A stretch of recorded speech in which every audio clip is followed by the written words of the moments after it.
245 Lok Sabha MP, 245 Rajya Sabha MP, 4123 MLA, लेकिन उसके बावजूद भी कितनों के बच्चे सरकारी स्कूल्स में पढ़ रहे हैं? क्या आप जानते हैं? इंडियन एक्सप्रेस की एक रिपोर्ट ने बहुत ही चौंकाने वाला खुलासा किया है। आम आदमी पार्टी जब दिल्ली में आई, उन्होंने स्कूल और पढ़ाई के लिए काफी काम किया, तारीफ की बात है, लेकिन उसके बावजूद भी खुद आप विधायक और सांसद के बच्चे सरकारी स्कूल के बजाय प्राइवेट स्कूल प्रेफर करते हैं। क्यों?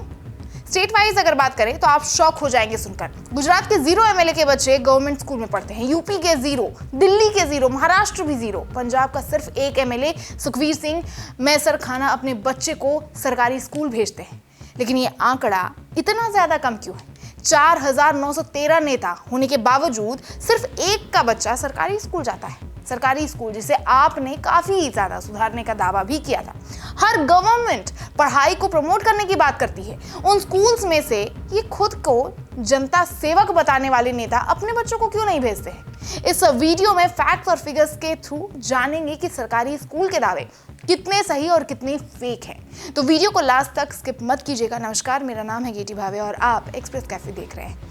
गरीब के बच्चे पैसों की कमी की वजह से सरकारी स्कूल जाने के लिए बंधे हुए हैं, लेकिन जो पॉलिटिकल लीडर सरकारी स्कूल को ठीक करके पढ़ाई को बढ़ाने की बात करते हैं, वो खुद के बच्चों को इन स्कूल्स में क्यों नहीं भेजती? क्या वजह है? अब दोस्तों, हर पार्टी का अपना अपना एक एजेंडा होता है, आप सभी को पता होगा। बीजेपी का अपना एजेंडा है, कांग्रेस का अपना है, TMC, RJD, JDU, Samajwadi, DMK या फिर और भी जितने भी पार्टीज हैं उनका अपना एक एजेंडा है। लेकिन आप पार्टी ने काफी अच्छा मुद्दा उठाया, पढ़ाई का, सरकारी स्कूल का। दिल्ली में कई सुधार करने का दावा किया, कई सुधार हुए भी। पंजाब में भी यही दावे लेकर सत्ता में आई, जो कि काबिले तारीफ है। 2022 में आम आदमी पार्टी ने पंजाब में 117 में से 92 सीटें जीतकर क्लीन स्वीप किया था।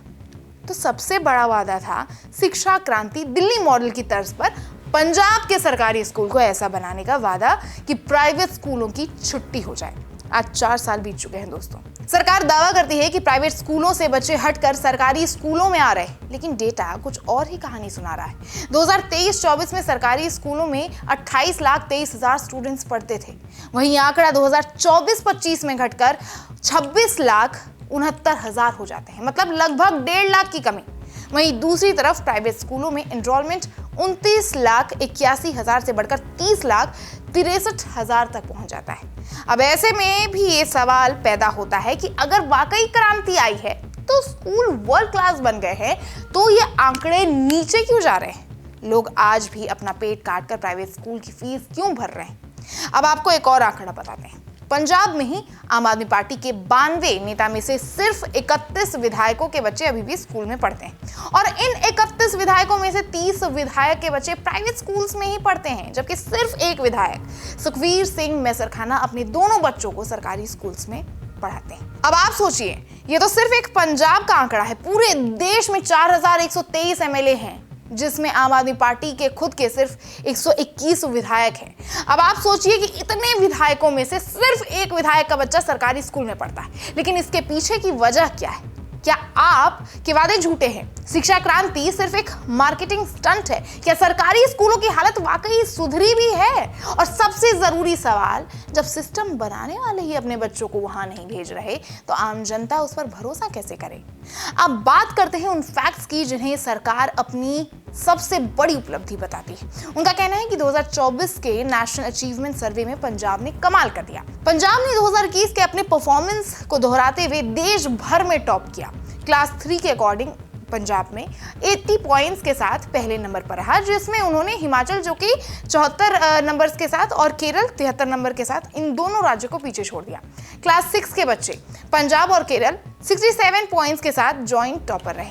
क्लास 9 के बच्चे पंजाब 57 पॉइंट्स के साथ फिर से नंबर 1 रहा। सुनने में ये बहुत शानदार लगता है ना, लेकिन सिक्के का दूसरा पहलू भी है। Annual status of education report की रिपोर्ट कहती है कि पंजाब के गांव के इलाकों में बच्चों की अरिथमेटिक्स यानी कि मैथ सॉल्व करने की कैपेसिटी तो सुधरी है, लेकिन पढ़ने की क्षमता यानी रीडिंग एबिलिटीज अभी भी एक बड़ी चिंता बनी हुई है। हालांकि पंजाब सरकार ने शिक्षा का बजट भी बढ़ाया है। वित्त मंत्री हरपाल सिंह चीमा ने 2026-27 के लिए शिक्षा क्षेत्र के लिए 19,289 करोड़ रुपए का प्रपोजल भी रखा है, जो कि पिछले साल से 7% ज्यादा है। साथ ही शिक्षा क्रांति 2.0 लॉन्च की गई है, जिसके लिए अगले 6 साल में 3500 करोड़ रुपए खर्च होंगे। लेकिन अब सोचने वाली बात यह है कि दोस्तों इतनी लागत, इतना सुधार होने के बावजूद भी एमएलएज अपने बच्चों को सरकारी स्कूल्स में क्यों नहीं पढ़ा रहे हैं? तो चलिए आपको उस कड़वे सच के बारे में बताते हैं जिसे इंडियन एक्सप्रेस ने बेनकाब किया है। तो दोस्तों इंडियन एक्सप्रेस ने पंजाब के सभी 117 विधायकों से कांटेक्ट किया। उन 117 एमएलएज में 36 विधायकों के बच्चे जो स्कूल जाने की उम्र से निकल रहे हैं, इनमें से 31 आपके ही हैं। इन 31 में से 30 विधायकों के बच्चे प्राइवेट स्कूलों में पढ़ रहे हैं। ये कोई मामूली स्कूल नहीं है। इनमें देहरादून का द दून स्कूल, कसौली का द लॉरेंस स्कूल और ग्वालियर का द साइंडिया स्कूल जैसे एलाइट इंस्टीट्यूशन शामिल है। हैरानी की बात यह है कि इनमें 6 राज्य मंत्री भी शामिल हैं। इसमें से 10 विधायकों ने तो अपने बच्चों को चंडीगढ़ या फिर पंजाब के बाहर के बोर्डिंग स्कूल्स में भेज दिया है। 2 विधायक ऐसे हैं जिनके बच्चे अमेरिका और ब्रिटेन में पढ़ रहे हैं। सिर्फ एक नाम जो सामने आता है वो है मौर्य भटिंडा के विधायक हैं सुखवीर सिंह माइसरखाना, जिन्होंने विधायक बनने से पहले ही अपने बच्चों को सरकारी स्कूल में डाल दिया था और आज भी उनके बच्चे वहीं पढ़ रहे हैं। सुखवीर सिंह का कहना है कि अगर हम अपने बच्चे नहीं भेजेंगे तो लोगों को कैसे यकीन दिलाएंगे। अब जब इन विधायकों से पूछा गया कि भाई क्रांति तो आ गई है, फिर आपके बच्चे वहां पढ़ क्यों नहीं रहे, तो जो जवाब मिले वो पंजाब के शिक्षा सिस्टम का असली एक्सरे। मेरे जानने में 6 से 7 स्कूल ऐसे हैं कि उन्हें देखकर रोना आता है। कहीं बिल्डिंग नहीं है तो कहीं टीचर नहीं है। मैं अपनी बेटी को कुएं में क्यों ढकेलूं? वहीं दूसरे आप विधायक का कहना था सरकारी स्कूल में वो एक्सपोजर ही नहीं मिलता। मेरी बेटी प्राइवेट स्कूल की तरफ से विदेश गई, क्या सरकारी स्कूल में ये मुमकिन था? कुछ ने फ्रेंड सर्कल का बहाना बनाया तो कुछ ने कहा कि उनकी पत्नियां विदेशी नागरिक है इसीलिए बच्चे वहां पढ़ रहे हैं। लेकिन सबसे बड़ा डर जो सामने आया वो था इंग्लिश लैंग्वेज और डिजिटल एक्सेस की कमी। अब आप सोचिए, जो नेता मंच पर खड़े होकर कहते हैं कि सरकारी स्कूल अब प्राइवेट से बेहतर है, वहीं ऑफ कैमरा कह रहे हैं कि वहां इंग्लिश और एक्सपोजर ही नहीं है। क्या ये आम पब्लिक के साथ धोखा नहीं है? ऑपोजिशन पार्टी के 5 एमएलए का मानना है कि किसी भी स्कूल की जान उसके टीचर्स में होती है, हम सभी जानते हैं। लेकिन पंजाब के सरकारी स्कूलों में इंजन ही गायब है। 50% से ज्यादा स्कूलों में परमानेंट प्रिंसिपल्स नहीं है। 30% स्कूलों में हेडमास्टर्स की कमी है। 40% ब्लॉक प्राइमरी एजुकेशन ऑफिसर्स के पद खाली पड़े हुए हैं। अब आप सोचिए कि जब स्कूल चलाने वाले ही नहीं होंगे तो इंफ्रास्ट्रक्चर का रंग रोगन क्या काम आएगा। विपक्ष के नेता प्रताप सिंह बाजवा और पूर्व शिक्षा मंत्री प्रगट सिंह का कहना है कि आप वही कर रही है जिसके लिए वो दूसरों को कोसती थी। अब खैर है कि ओपोजिशन का काम है कहना, लेकिन हाँ, ये फैक्ट्स काफी तरह से सवाल तो खड़े करते हैं ना। 7 अप्रैल 2023 को नौआन शहर में सीएम भगवंत मान ने ही कहा था कि अंग्रेजों और अमेरिकियों ने हमारे सपने ही नहीं तोड़े, हमारे अपने लोगों को भी तोड़ा है। उन्होंने अपने बच्चों को पहाड़ों के बड़े स्कूलों में भेजा और हमारे बच्चों के लिए वो स्कूल छोड़ दिए जिसमें ना टॉयलेट थे और ना ही बेंच।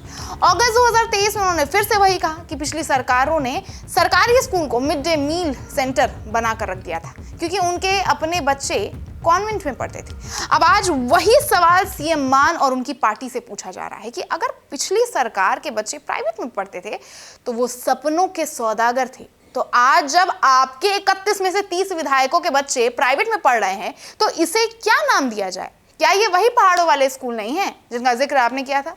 अब हालांकि मैं ये भी कहना चाहूंगी कि ऐसा नहीं है कि कुछ भी नहीं बदला है। सरकार ने 117 स्कूल्स ऑफ एमिनेंस शुरू किए हैं। ये 9वीं से 12वीं क्लास के लिए है जहां मॉडर्न इंफ्रास्ट्रक्चर और कॉम्पिटिटिव एग्जाम्स की कोचिंग का वादा किया गया। लेकिन रिपोर्ट बताती यहां पर भी है कि 10 आप विधायकों के बच्चे इसी उम्र के हैं, लेकिन एक ने भी अपने बच्चों को स्कूल में नहीं भेजा। एजुकेशन मिनिस्टर हरजोत सिंह बैंस इसे एक मोरल और पॉलिटिकल सवाल मानते हैं। उनका कहना है कि जिस दिन सरकारी स्कूल प्राइवेट जितनी सिक्योरिटी, इंग्लिश एक्सपोजर और फ्यूचर प्रोस्पेक्ट्स देने लगेगी उस दिन ये बातचीत बदल जाएगी। यानी मंत्री जी भी खुद मान रहे हैं कि अब भी वो कॉन्फिडेंस आना बाकी है। दोस्तों, क्या सिर्फ स्कूलों की दीवारों को पेंट करने से, स्मार्ट बोर्ड लगा लेने से सरकारी स्कूल प्राइवेट का मुकाबला कर लेती है? क्या ऐसे ही शिक्षा क्रांति आती है? जब कोई एमपी एमएलए भी अपने बच्चों को सरकारी स्कूल भेजकर पढ़ने से रोकते हैं तो क्या उन सरकारी स्कूल तो हम क्वालिफाइड समझ सकते हैं? जब तक किसी विधायक, किसी मंत्री या फिर किसी बड़े अफसर का बच्चा उसी टाट पट्टी पर बैठकर नहीं पढ़ेगा जहां एक गरीब का बच्चा पढ़ता है, तब तक क्वालिटी एजुकेशन का सपना अधूरा ही रहेगा। शिक्षा क्रांति एक टैग लाइन तो बन सकती है, लेकिन हकीकत तब बनेगी जब विधायक जी का बेटा और एक मजदूर का बेटा एक ही क्लासरूम में बैठकर देश का फ्यूचर लिखेंगे। क्या लगता है आपको, क्या ये सवाल गलत है? क्या वो लोग जो वोट मांगते समय बड़े बड़े वादे करते हैं शिक्षा की, तरक्की की, एक अच्छे समय, एक अच्छे भविष्य की, वो लोग चुनाव जीतकर खुद इस मिट्टी के दाग से क्यों बचते हैं? क्यों सरकारी स्कूलों में आज भी गरीबी की स्मेल आती है? अमीर और गरीब की लकीर पता नहीं कब मिटेगी, लेकिन ये नेता जो गरीबों के सहारे अपने पॉलिटिकल करियर को बुलंदी पर ले जाते हैं, अपनी बुलंदी पर ले जाते हैं, वो एक बार जीतने के बाद इन गरीबों का खुद सहारा बनना कैसे भूल जाते हैं? खुद अपने बच्चों को अच्छे स्कूल्स में पढ़ने की बजाय सरकारी स्कूल में ना भेजना कहीं ना कहीं आम आदमी पार्टी के इस वादे की फेलियर को भी दिखाता है, जिसे ये पार्टी दूसरे पर इल्जाम लगाकर पहुंची थी। आप इस मुद्दे पर क्या सोचते हैं? कमेंट बॉक्स में हमें जरूर बताइएगा और ऐसी खबरों को, ऐसी ही और भी वीडियोस देखने के लिए हमारे चैनल एक्सप्रेस कैफे को सब्सक्राइब करना बिल्कुल ना